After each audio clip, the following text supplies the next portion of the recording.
though I've been spending a lot of time on TikTok, I don't want it to seem like that time wasn't well spent. I'm going to link to the artist who is that did that.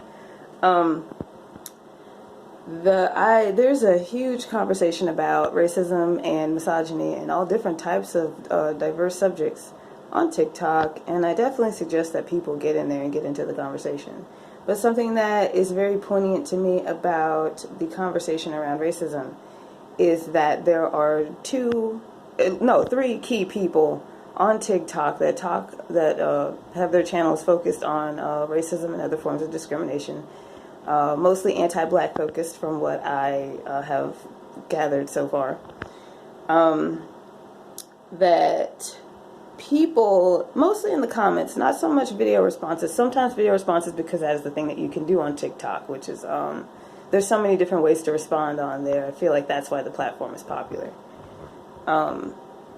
And there are always people that are begging for solutions. That's the thing that I'm getting at.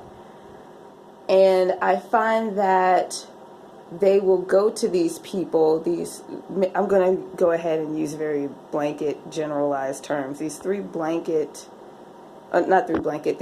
particular groups of people, three particular people that stand out in the community for having the conversation and dialogue about racism and anti-black racism.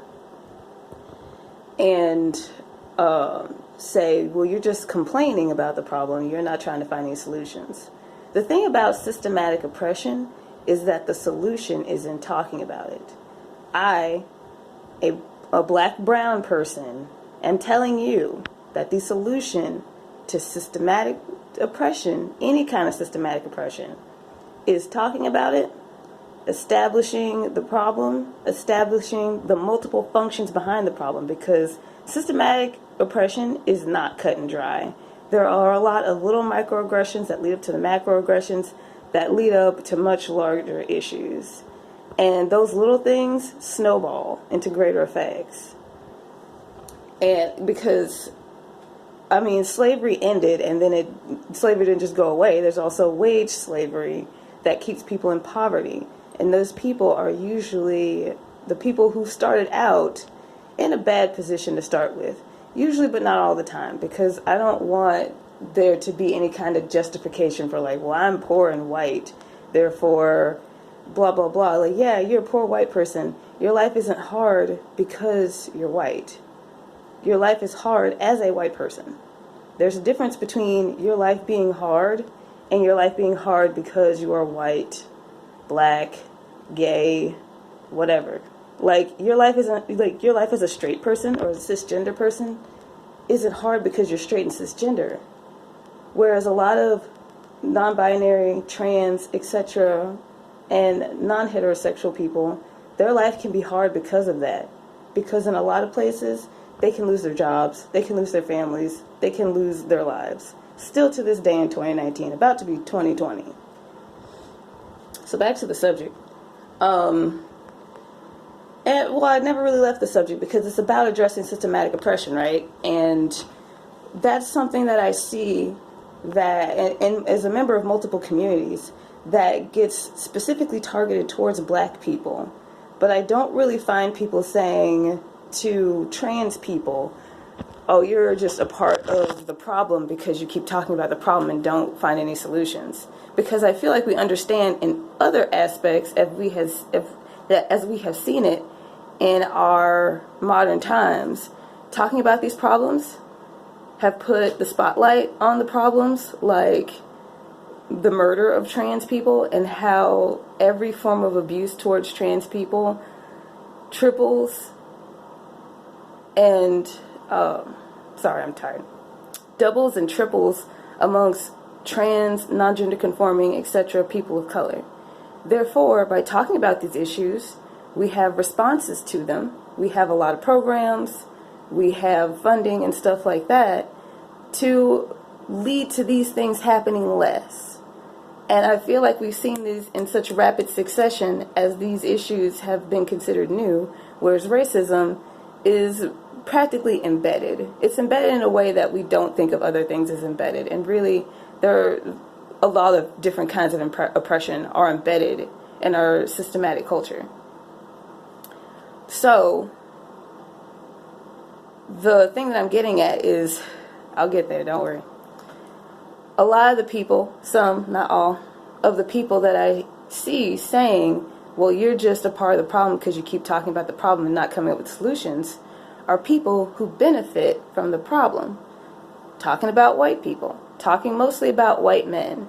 Not to say that white women aren't also in this, but the whole white fragility thing and stuff like that, I've experienced it for myself. I have seen the light since I have been here in Minnesota and have been around significantly more white people.